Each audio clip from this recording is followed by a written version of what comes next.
오늘 윤석열 당선인이 헬기를 타고 급히 어디론가 갔답니다. 어디로 갔을까요? 영상 만나보시고 이어가 보도록 하겠습니다.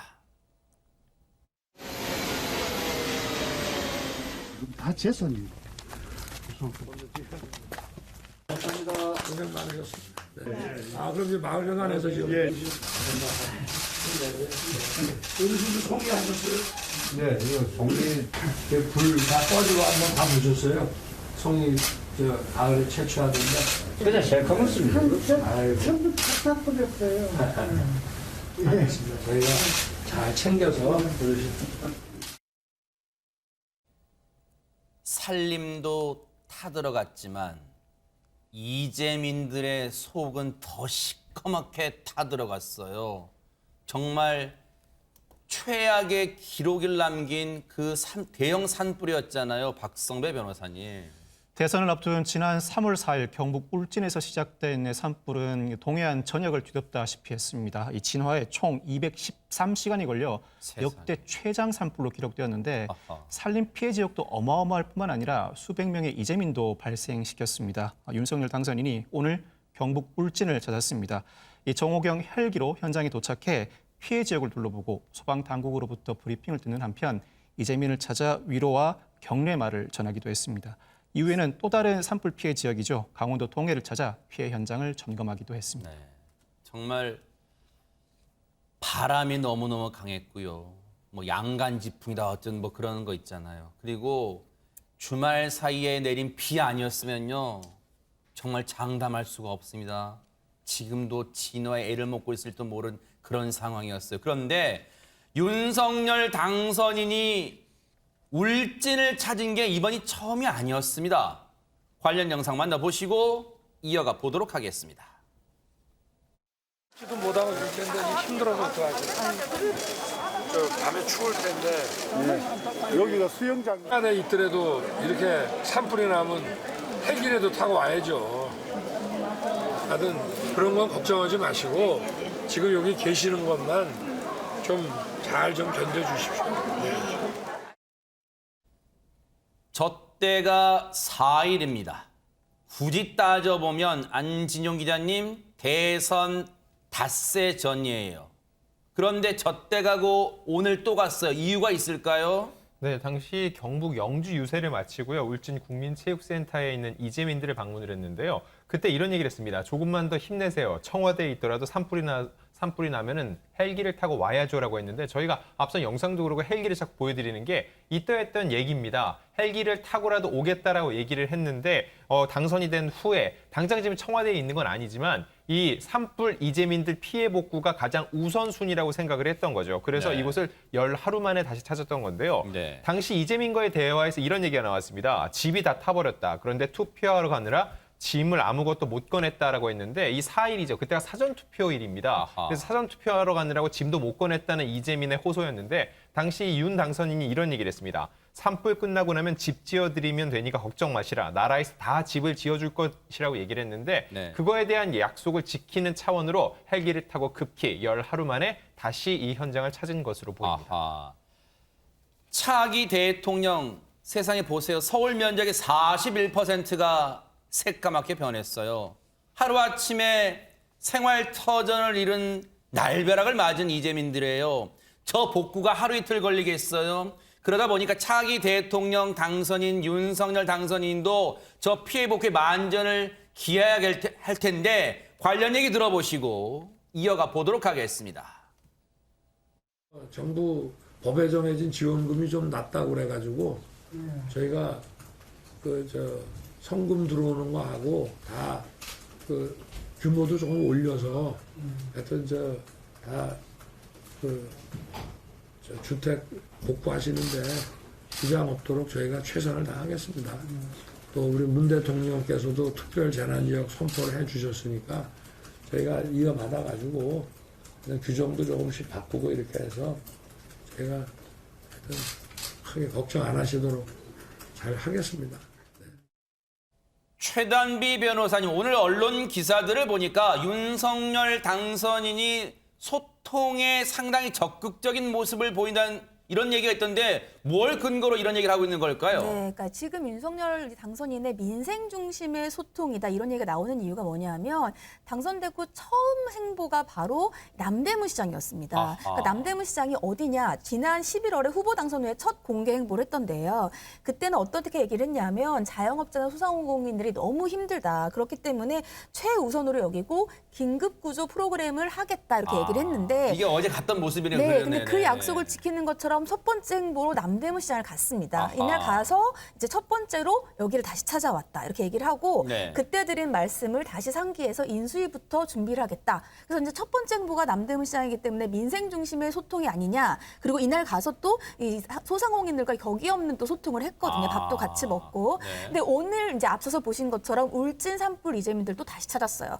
이날 했던 얘기가 어떤 얘기냐 하면 네. 오늘 했던 얘기가 문 대통령이 재난지원을 선포를 했다. 네. 그러니까 선포를 했기 때문에 우리도 이어받아서 규정도 조금씩 바꾸고 걱정 안 하시도록 하겠다 이렇게 얘기를 했고 여기에 이어서 피해 보상이 다 다르잖아요. 피해를 입으신 분들 다 다르기 때문에 피해를 입은 거에 상응해서 맞춰서 하도록 우리가 다 노력을 하겠다 이렇게 약속을 했습니다. 네. 그러니까 이러한 연 이틀 행보를 통해서 이제 언론에서 얘기하기로는 말씀하신 것처럼 민생 중심으로 격이 없이 소통하는 것이 아니냐 이런 얘기가 나오고 있는 상황입니다. 네. 일단은 이재민들에게 힘이 될 수 있죠. 왜? 정부가 그리고 당선인이 관심도 안 가져주는 것만큼 얼마나 그만큼 서러운 게 어디 있겠어요. 그런데 일단 이렇게 관심을 갖고 추후 충분한 지원을 하겠다. 다시 일어설 수 있도록 해드리겠다. 도와드리겠다 약속을 했습니다. 그런데 자, 지금 당선인의 행보가 하나하나 주목을 받고 있는 가운데 윤석열 당선인이 청와대에 이곳을 폐지하겠다. 이런 내용을 밝혔어요. 지금 어디를 얘기하는 겁니까? 안진용 기자님. 네, 윤석열 당선인은 어제 안철수 대통령직 인수위원장, 권영세 부위원장, 그리고 원희룡 기획본부장과 차담회를 가졌는데 네. 이 자리에서 이런 얘기를 합니다. 앞으로 대통령실 업무에서 민정수석실을 폐지하고 사정정보조사 기능을 철저히 배제하겠다라고 밝혔는데 이게 어떤 의미를 갖냐면요. 정권이 바뀔 때마다 이런 청와대의 정치인 사찰이나 정치 보복 시비가 반복돼 왔다는 겁니다. 그리고 이 민정수석실이 그 일에 일종의 전초기지 역할을 해왔는데 이미 앞서서 후보 시절에도요. 내 사전에는 정치 보복은 없다라는 얘기를 해왔었잖아요. 적어도 그런 일로부터는 선을 긋겠다고 선언을 한 것으로 해석됩니다. 이게 단순히 어떤 청와대의 기구를 없앤다, 그런다, 만든다 차원이 아니라 이게 민정수석실을 폐지하겠다, 없애겠다는 게 행간의 의미를 보니까 정치보복을 끊겠다. 이런 의미라는 거예요. 지금 언론들 해석이. 관련해서 윤석열 당선인 얘기 들어보시고 이어가 보도록 하겠습니다.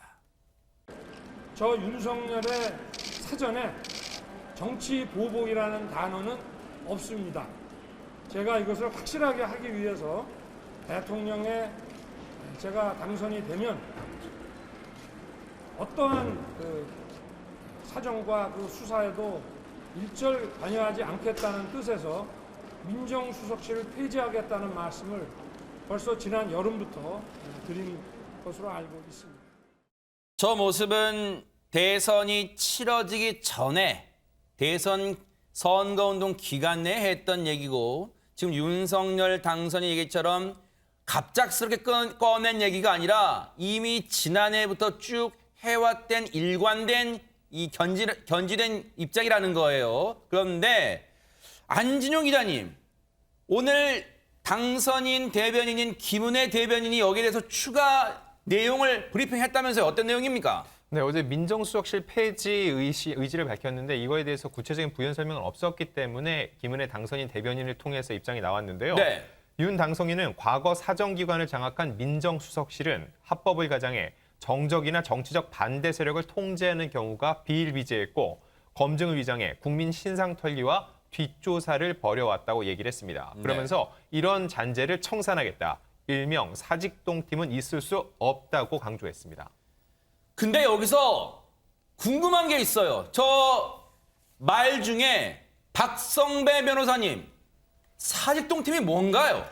이 사직동 팀은 과거 청와대 특명에 따라 고위공직자, 대통령 친인척 관리와 관련 정보 수집을 담당한 조직입니다. 이 공식 명칭은 경찰청 형사국 조사과지만 아. 이 종로구 사직동 안가에서 업무를 수행한다고 일명 사직동 팀으로 그럼 불려왔습니다. 저기서 뭐 하는 거예요? 관련 정보를 수집해 비위 정보를 청와대에 제공하는 역할을 합니다. 아하. 공식적으로는 지난 2000년 김대중 전 대통령의 지시로 해체됐지만 네. 이후로도 민정수석실에서 비슷한 기능을 수행해 오고 있다는 논란이 계속돼 왔습니다. 아, 그랬군요. 겉으로는 없어진 듯 했지만 실질적 기능은 뭔가 민정수석실에서 해오고 있었다. 지금 그런 얘기들이 계속 나왔다는 얘기예요. 그런데 여기서 또 하나의 궁금증이 있어요. 최단비 변호사님. 우리가 뭐 정무수석 같은 거는 그냥 언뜻 그냥 눈치로 정치 관련 업무 일을 하는 대통령의 이 비서다. 그런데 민정수석에서 민정은 무슨 말이에요, 그러면? 그러니까 민정이라고 하는 게 백성민 정자인 민정입니다. 그러니까 보통은 백성의 마음을 살핀다. 국민을 섬긴다. 사실 이런 뜻인데요.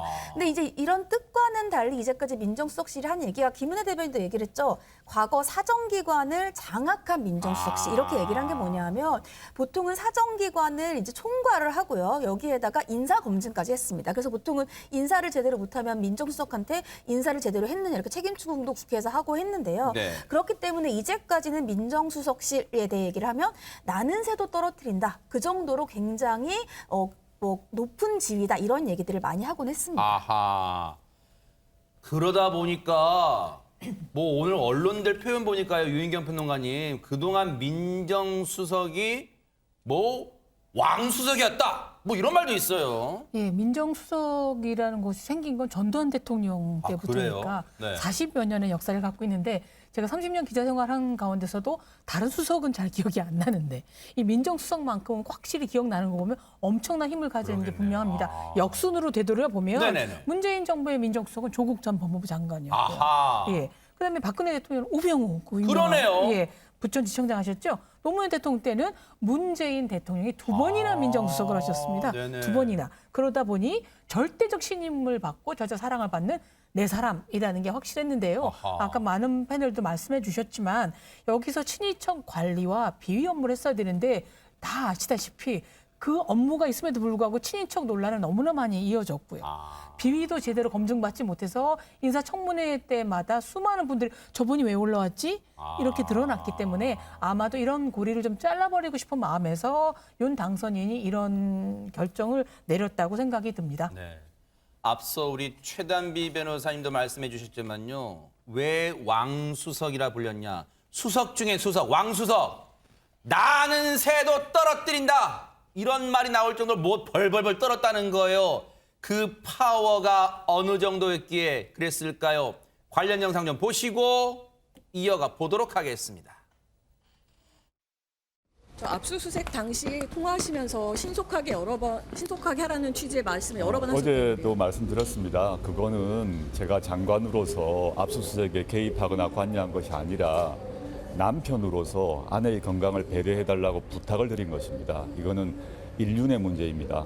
하지만 대검에서도 이걸 심각하다고 생각하고 그 당사자도 부적절하다고 느꼈다는 이야기를 했거든요. 네, 충분히 말씀드렸습니다. 가족회사 자금 유용 과잉죄에 대해서 인정하십니까?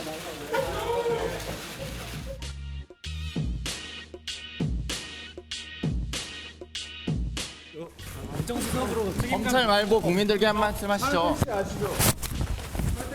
국민들께 아무 말씀 안 하실 겁니까? 왜 말씀을 안 하세요? 사과할 말씀 없으세요? 공직자로서 책임 있는 모습 보여주시죠.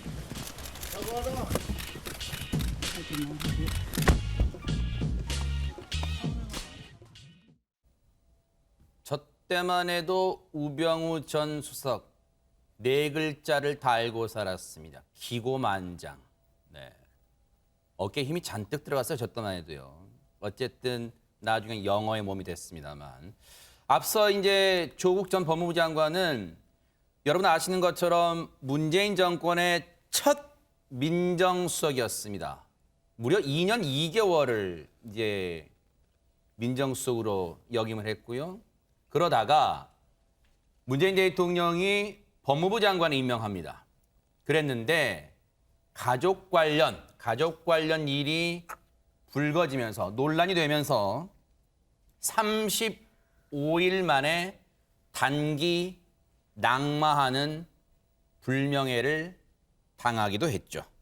35일 만에 법무부 장관에서 사임을 했습니다. 그런데 앞서 이제 우병우 전 수석의 모습도 보였습니다만 최진봉 교수님, 사실 저 때 뭐 국정농단 뭐 국면이나 그런 걸 떠나서도 많은 분들 저 레이저 눈빛, 이른바 레이저 눈빛 완전히 분노했어요. 그랬었죠. 그 당시에 이제 저 눈빛 때문에 국민들이 엄청나게 분노를 했고 네. 기자를 대하는 태도 자체가 너무 거만한 거 아니냐 이런 불만이 많았고요.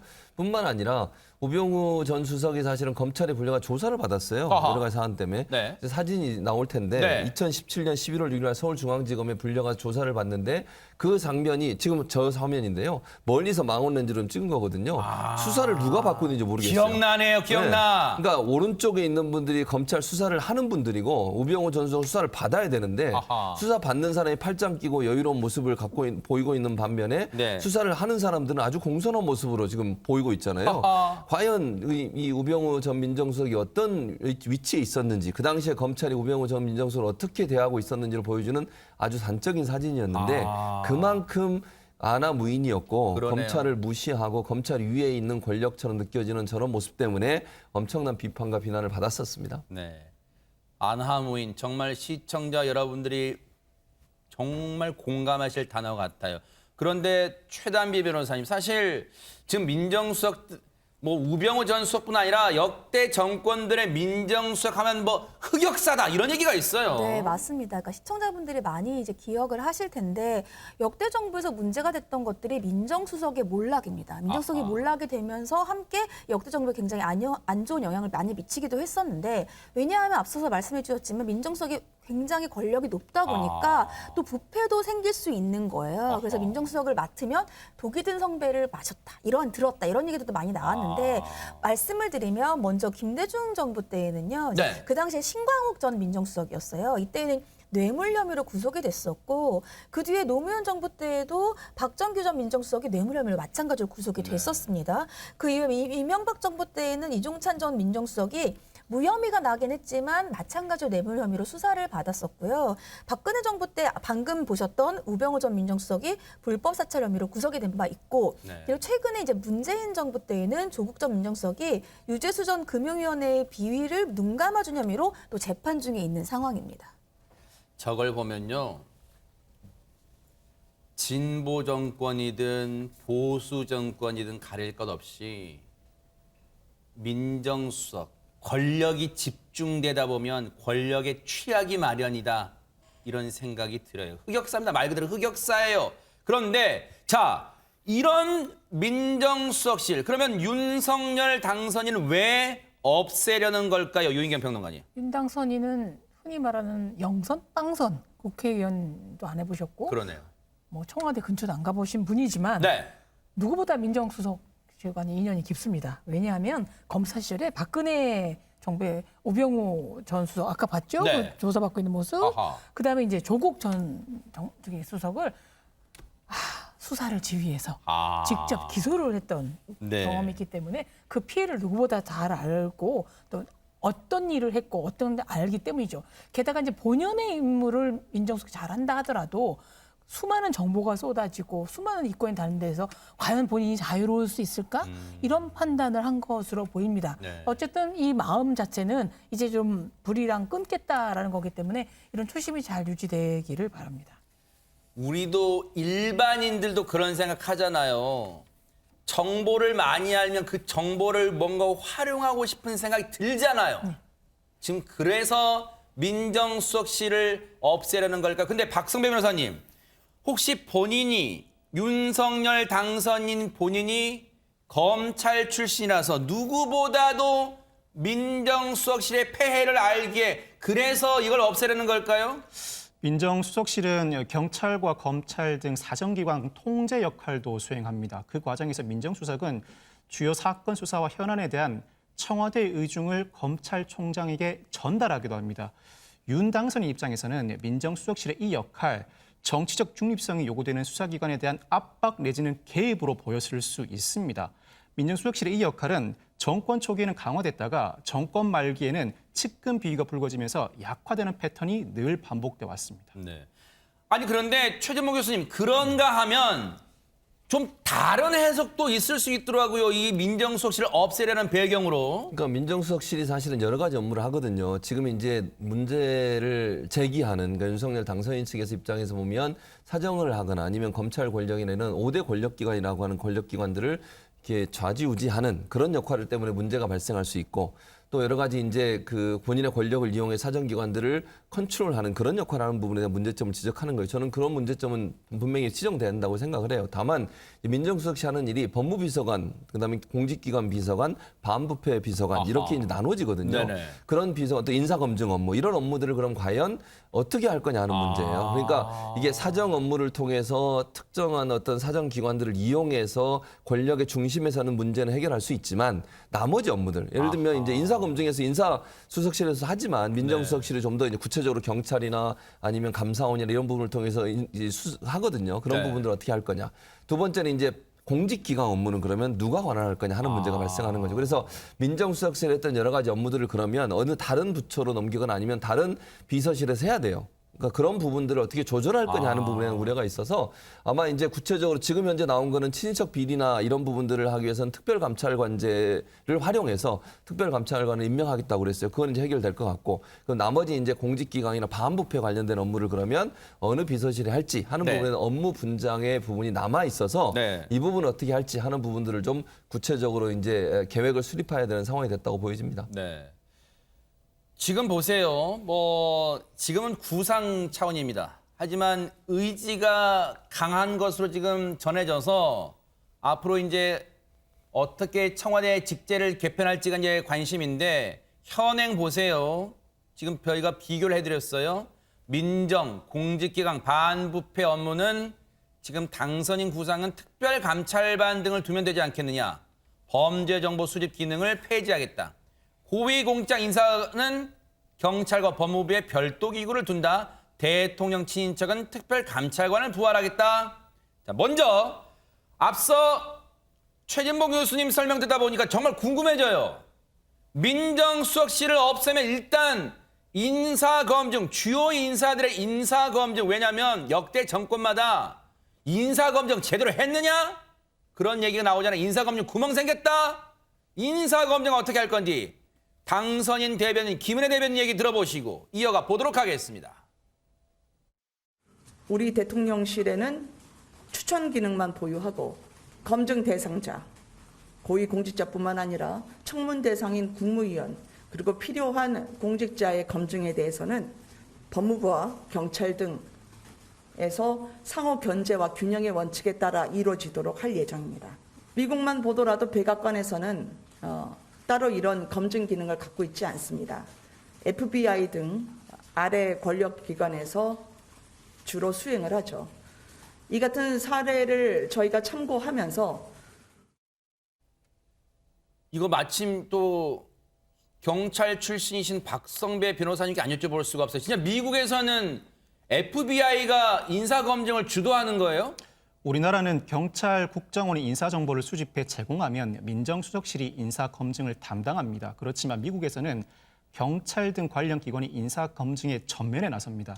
FBI가 공직자윤리국 국세청과 함께 2, 3개월간 경력 등 인사검증을 직접 실시하고 그 과정에서 부적절한 인사는 낙마하게 됩니다. 이후에 청문회에서는 정책 능력 검증에 집중하게 되는데 네. 바로 미국의 이 모델 도입을 시사하고 있는 것입니다. 아, 그렇군요.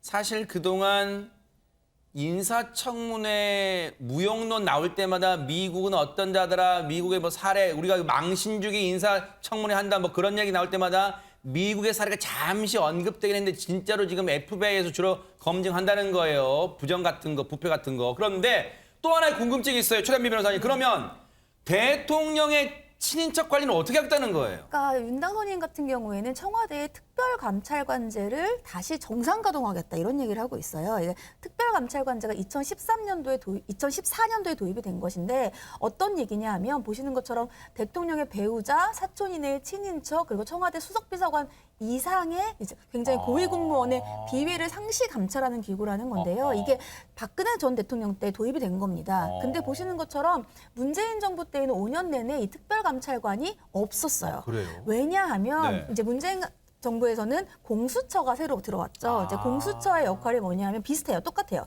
그러니까 대통령의 친인척과 측근 비위 감시 기능을 수행하는 곳이라서 공수처를 만들었으니까 공수처가 이 역할을 하면 특별감찰을 제가 특별히 필요가 없으니까 이제 공석이었는데 그러면 이제 생각하시는 게 언론에서도 아니 그러면 윤당선이 특별감찰관제를 도입한다 하면 공수처를 없애는 게 아니냐 또 이런 얘기도 나오고 있는데요. 근데 이제 윤당선인의 이제 공약을 보면은 공수처는 본연의 역할을 하도록 두겠다 또 이런 얘기들이 있어요. 그래서 그 부분은 그렇게 될 것 같지는 않고요. 다만 이제 민정수석실을 없애면서 그러면은 사정 기능을 해야 되기 때문에 원래 있던 제도인 특별감찰관을 부활하겠다 이런 것으로 보입니다. 네.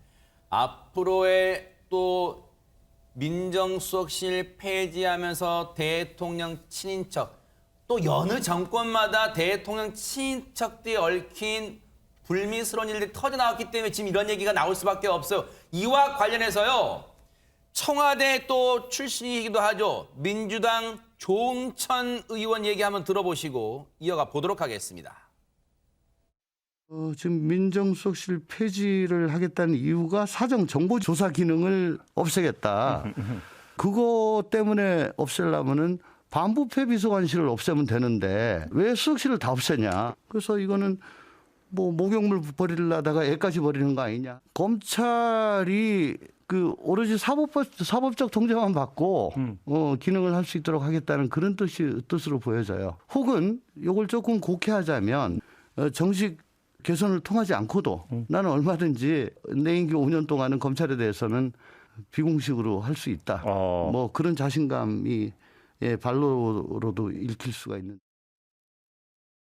조응천 의원 하면 최재명 교수님 공직기강 비서관 출신인가요? 네, 아무튼 그렇죠. 청와대 이제 인사이기도 있었죠. 해요. 이제 뭐 검증 업무를 맡았던 인물이기도 한데 지금 얘기 중에 지금 윤석열 당선인이 민정수석실을 폐지하려는 이 움직임에 대해서 이런 비유를 했어요.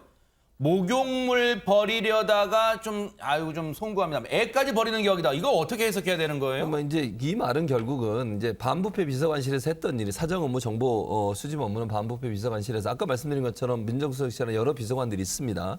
그중에 이제 반부패 비서관실에서 했던 일이기 때문에 그 부서만 없애면 될 텐데 왜 민정수석 전체를 다 없애려고 하느냐에 대한 어떤 반대 의견인 것 같아요.